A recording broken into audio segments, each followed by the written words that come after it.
দাঁতটাকে এমনি করে খুলবেন, দেখা যাবে সাইডের দুটো দাঁত ফাঁকা।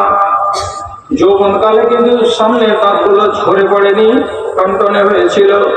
আপনি বলবেন, আহারে আমি তো এই লোকটা, সেদিন তো দাঁতগুলো কত টলটল করছিল, আজকে দাঁতগুলো আঁকা বাঁকা হয়ে গেছে এবং দুটো ঝরে পড়ে গেছে, দাঁতটা ফাঁকা হয়ে গেছে। চামড়াগুলোকে দেখেন, আহারে এটা 25 বছর বয়সের ছবি, চামড়াগুলো কত টলটলে হয়ে আছে, কত সুন্দর গ্লেজ আছে চেহারায়। আর আজকের দিনে কপালে কুচি লেগে গেছে, গালে কুচি লেগে গেছে, আর আজকের চেহারাটা সেই চেহারাটার সাথে কোনো মিল নাই। সেদিন তার দাড়িগুলো ছিল কালো কুচকুচে, আজকের দাড়িগুলো সত্যি হয়ে গেছে সাদা। তারপরে আপনি বলবেন, এই চেহারাটাতে যে চোখ দেখা যাচ্ছে, এই চোখে কত পাওয়ার ছিল। 3 কোষ দূর থেকে, 1 কিলোমিটার দূর থেকে, 50 মিটার দূরে থেকে কোনো মানুষকে দেখেছি তো বলে দিয়েছি এটা অমুক আসছে। আর আজকের দিনে 15 হাতের দূরে যদি একটা কোনো লোক থাকছে, আমি বলতে পারি না যেটা আমার ভাই এলো না এটা আমার মামা এলো, তাহলে ওটাই চোখ আছে, কিন্তু চোখে সেই পাওয়ার নাই। চেহারা বদলে গেছে, দাঁত পড়ে গেছে, কানে শুনছি অনেকটা কম, মগজে যেগুলো বুদ্ধি আছে, বিবেক আছে, জ্ঞান আছে, সেগুলো কিন্তু অনেকটা বাটা পড়ে গেছে। আগের মতো তাজা বুদ্ধি এখন নেই। তো মানুষ তো আমি ওইটাই, তাহলে এমনটা কেন হলো? কেন হলো? শেষের বেলায় আপনি নিজে তখন ফায়সালা করে নেবেন, কি বলে, কবরে যাওয়ার সময় হয়ে গেল।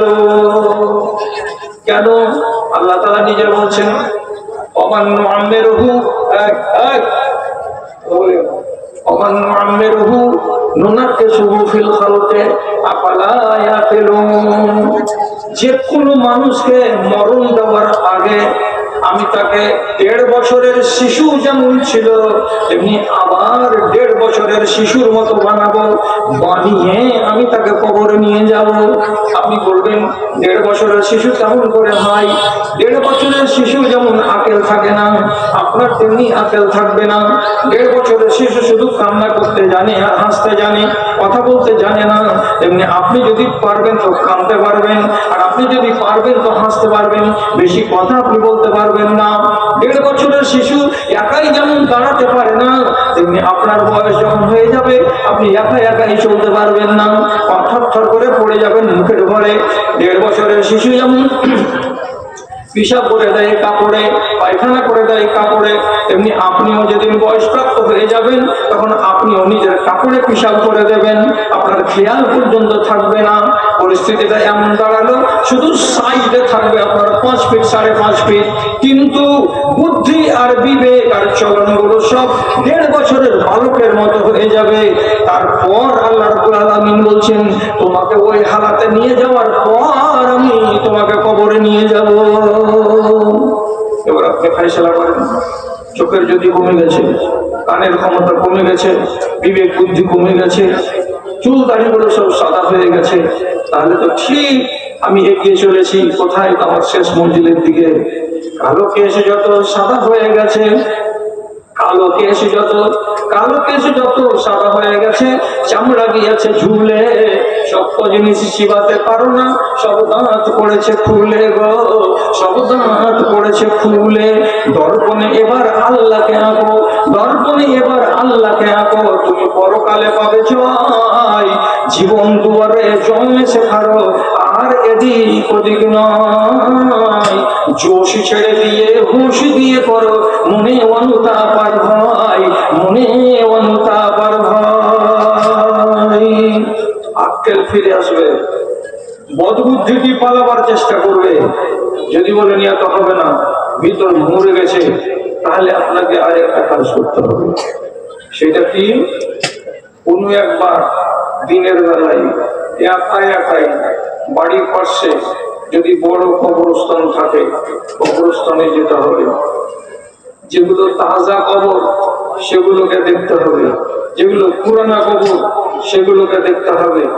তার মাঝখানে নিজের বাপের কবরটাকে খুঁজে বের করতে হবে, নিজের মায়ের কবরটাকে খুঁজে বের করতে হবে। কবরের পাশে দাঁড়াতে হবে, একাই যাবেন। যাওয়ার পরে প্রশ্ন করবেন নিজের মনের সাথে, কি এই কবরটা মনে হয় 10 দিন হলো, এর টাটিগুলো সুন্দর হয়ে আছে। এই কবরটা মনে হয় 6 মাসের হয়ে গেল, এর টাটিগুলো কিন্তু পুরানো হয়ে গেছে। ওইখানে কবরটা মনে হয় 2 বছরের হয়ে গেছে, ওর উপরে টাটি ফড়কা কিছুই দেখতে পাওয়া যায় না। তার কোনায় দেখবেন এটা আমার বাপের কবর, কবরটা বসে গেছে, ডোবা হয়ে গেছে, বরাবর হয়ে নাই।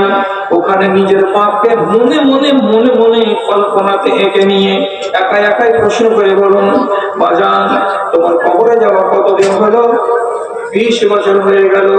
তাহলে আমারও তো কবরে যাওয়ার টাইম আর বেশি বাকি নাই। তোমার বয়স যেদিন 66 বছর ছিল তুমি মরেছো, আর আমার বয়স তো এখন 55 থেকে 56 হয়ে গেল, 58 হয়ে গেল। তো তোমার সমান যদি বয়স পাই আর 4-5টা বছর বাকি আছে, আমাকেও তো এখানে চলে আসতে হবে।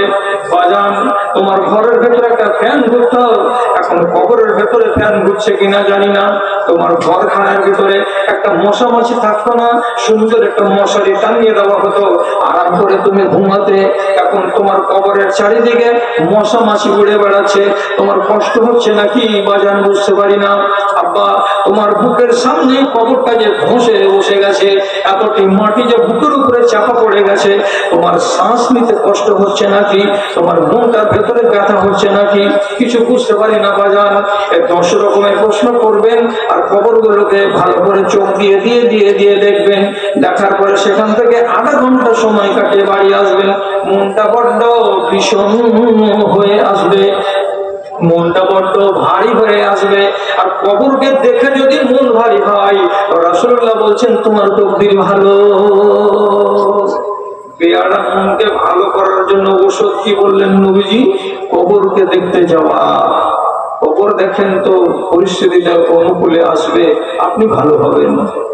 ভাইরে অনেক উপায় আছে, সেগুলো উপায় বলতে বলতে জীবন ক্ষয় হয়ে গেল, বয়স শেষ হয়ে গেল, কিন্তু আমি আমার জাত ভাইকে সোজা পথে টেনে আনতে পারলাম না।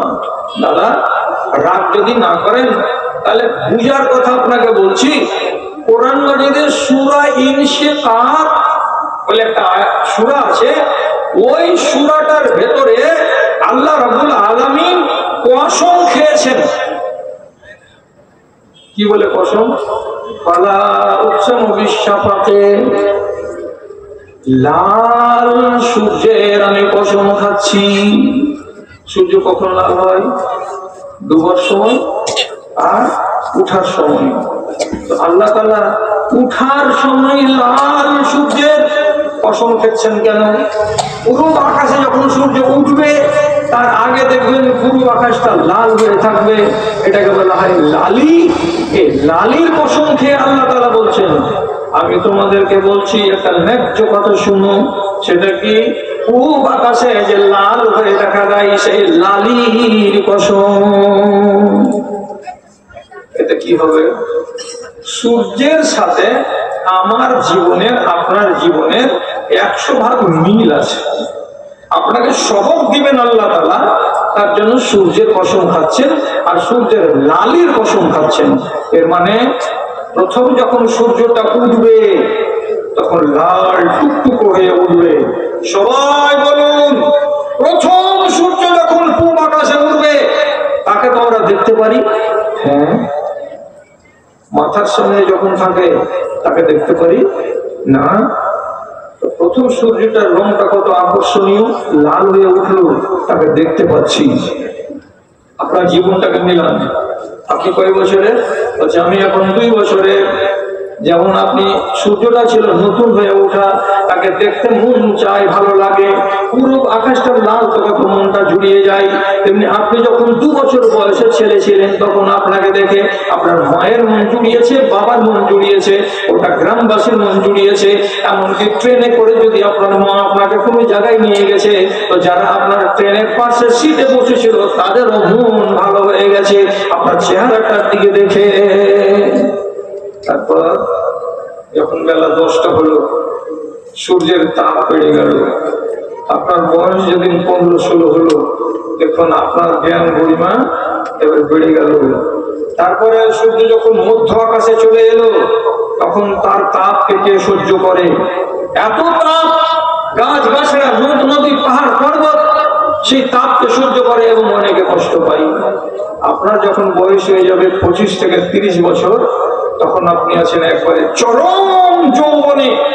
আপনার শক্তির কাছে কে লাগে? সূর্যের পাওয়ার যেমন যাহা ইচ্ছা তাহা করতে পারে, তেমনি আপনি 30 বছর বয়সের মানুষ, যাহা ইচ্ছা আপনি তাহাই করতে পারেন। তাই বলে খেয়ালটা তো রাখতে হবে। সূর্য যখন পশ্চিম আকাশে ঢলে যায়, আপনার বয়স যেদিন 50 চলে যায়, সূর্যের ঢলে যাওয়ার সাথে সাথে তার তাপ কমে যায়। তেমনি আপনার যেদিন 50 বছর বয়স হবে, তখন আপনার তাপ কমে যাবে, আপনার পাওয়ার কমে যাবে, ক্ষমতা কমে যাবে। আল্লাহ রাব্বুল আলামিন বলছেন, লালটাকে স্মরণ করো, তার মানে সূর্যকে তোমরা নিয়ে ভাবো। তার কিছুক্ষণ পরে যখন সূর্যটা ডুবতে যাবে, তখন আবার পশ্চিম আকাশে লাল হবে। তার মানেটা কি? এই যে ডুবছে আর ডুবার আগে যে আবার লাল হয়ে গেল, এর মানে হলো আপনার যৌবনটা, জীবনটা শেষ হয়ে গেছে।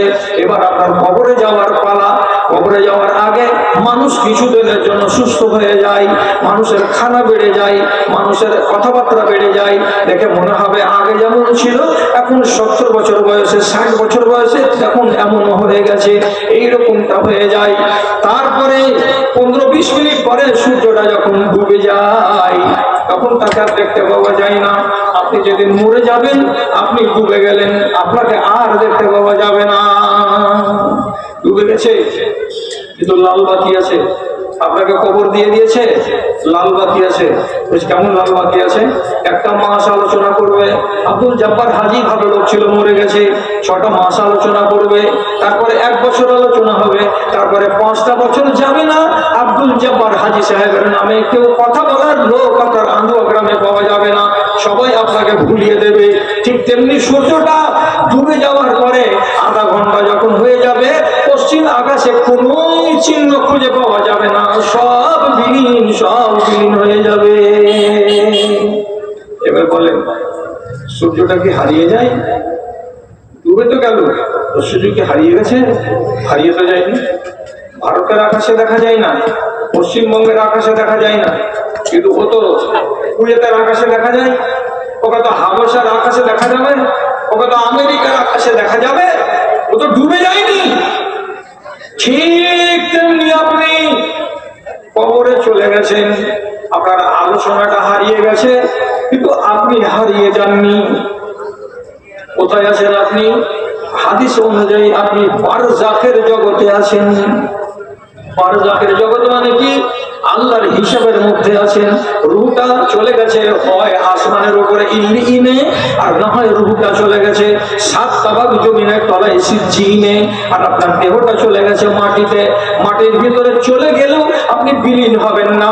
রাসূলুল্লাহ বলছেন, কুল্লু যামবিন ইয়াকুলহু তুরাব ইল্লা আজমুজ যামবে। আপনার শরীরের সমস্ত হাড়গুলোকে, মাংসগুলোকে, মাথার খুলিগুলোকে, দাঁতগুলোকে সবকে কবরের মাটিতে খেয়ে নেবে।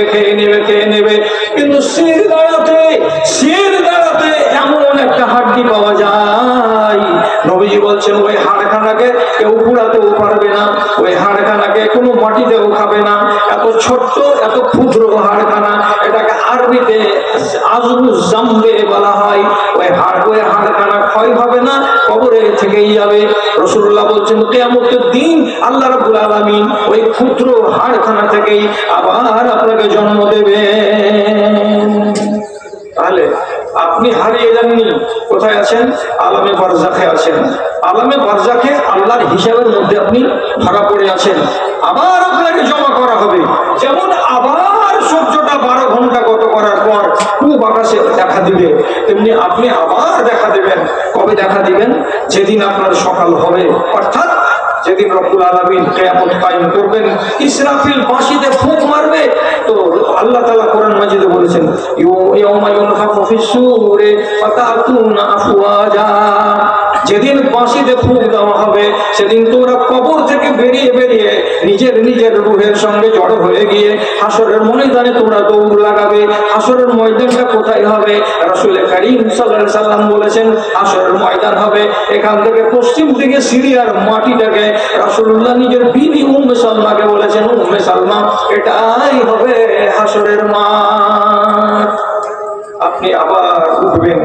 কবর থেকে উঠার মানে কি নতুন সূর্য ওঠা?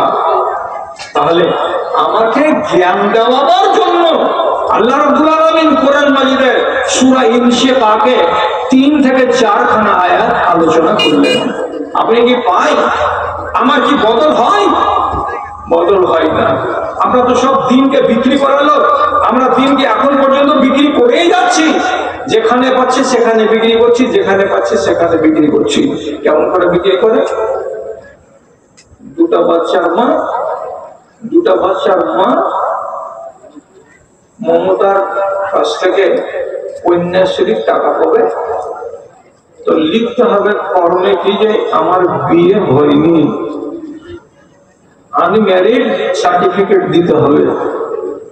দু বাচ্চার মা আনম্যারিড সার্টিফিকেট ফর্মকে ফিল আপ করে প্রধানের কাছে নিয়ে গিয়ে বাড়ির প্রধান সিল সহি করে নিল, হেডমাস্টারকে দিয়ে দিল। হেডমাস্টার তার নামের ফর্মকে অনলাইনে উঠিয়ে দিল, মমতার দপ্তরে চলে গেল। 6 মাস পরে 25,000 টাকা চলে আসলো আপনার মেয়ে রোজিনার নামে। ফর্মে আপনি সই করেছিলেন, আপনি হলেন বাপ, বেটি সই করেছিল, এটা হলো আমার মেয়ে। প্রধানে একটা ফর্মে সই করেছিল, এই মেয়েটির বিয়ে হয়নি। 3টা বেঈমান 25,000 টাকাকে হালাল করার জন্য মিথ্যা কথা বলে তারা এইভাবে সরকারকে ফাঁকি দিয়ে টাকাটি নিয়ে নিল। যেদিন টাকা বেটির অ্যাকাউন্টে জমা হলো, মা এত খুশি মনে হচ্ছে গায়ে কাপড় রাখবে না। বাপ এত খুশি সেদিনে কাজেই গেল না যে আমার বেটির নামে 25,000 টাকা জমা পড়ে গেছে। কিসের টাকা? জি, কন্যাশ্রীর টাকা। দাদারে, এটা কন্যাশ্রীর টাকা নয়, এটা 3 জনের ঈমান বিক্রি করা টাকা। খুব ভেজে ভেজে খাও, আর কিয়ামতের দিন শূন্য হাতে খাড়ো হবে। সেদিন না বুঝতে পারবে যে ঈমানকে বিক্রি করা কাকে বলা হয়। বিক্রি নয় তো কি? ঈমান। আমাদের দেশে যতগুলো মোড়ল আছে 97 জন ঈমান বিক্রি করা মোড়ল। মাতব্বরি করছে, মোড়লি করছে, কিন্তু ঈমান রেখে করে না। কি করে? একটা ছেলে কেরালায় খাটতে গেছে, স্বামী 4 মাস থেকে বাড়িতে নাই। ওর স্ত্রী অ্যান্ড্রয়েড মোবাইলে মাঝে মাঝে ফোন করছে আর হোয়াটসঅ্যাপের মাধ্যমে স্বামীর সাথে মুলাকাত হচ্ছে, দেখা হচ্ছে, কথা হচ্ছে। ও বেচারি খুশি আছে মনে মনে, আমার স্ত্রী বাড়িতে আরামে আছে আর আমি আমার স্ত্রীকে সুখ দেব, তার জন্য টাকা ইনকাম করতে এসেছি কেরালার মাটিতে। স্ত্রী 3খানা মাস গত হয় না, আশেপাশের পাড়া প্রতিবেশী কোন সুন্দর একটা নওজোয়ান ছেলের সঙ্গে মোবাইলে পরিচয়। আর মোবাইলে হোয়াটসঅ্যাপে কথা বলতে বলতে, ফেসবুকে কথা বলতে বলতে এমন ভাঁজ লাগছে যে পরের ছেলে, পর পুরুষ গোপনে এসে রাতের বেলায় এই রমণীর কাছে শুয়ে থাকছে, তার ইজ্জতকে লুটে নিচ্ছে, শারীরিক সম্পর্ক কায়েম করছে দুজনে আনন্দ সহকারে। 1 মাস চললো, তারপরে মেয়েটাই বলছে এমনি করে লুকিয়ে লুকিয়ে কতকাল আমরা প্রেম করব, তুমি আমাকে বিয়ে করে নাও। ছেলে বলছে আমি রাজি। এই শ্বশুরের বাড়ি থেকে কি করে বের হবি? যেমন করে বের হতে হয় আমি তা জানি না। 2 বাচ্চার মা বাচ্চাকে রাতের বেলায় বিছানায় শুয়ে দিয়ে আউট চলে গেল। আর ওই গ্রামের দক্ষিণ মাথার ছেলের সঙ্গে বেরিয়ে গিয়ে আমাদের দেশে যেগুলো কাজী আছে এখনকার জামানায়, আল্লাহ এগুলো কাজীর ভেতরে 100টার ভেতরে 1টাকে জান্নাত দিবেন, আর বাকি 99টা কাজীকে ওর গলায় বংশী দিয়া জাহান্নামে ঢুকাবেন। এ কথাটা কাগজ লিখেছেন, আমি লিখে দিচ্ছি।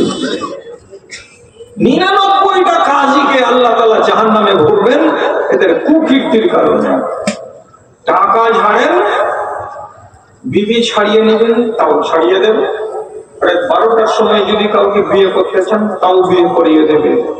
ওর গার্জেন কোথায়, ওয়ালি কোথায়, হাজি সাহেবকে আমরা গার্জেন বানিয়ে দিলাম, বিয়ে ঠুকে দেবে, খালি মাল ঝাড়েন। এরা কারা? এরা কাজী সাহেব।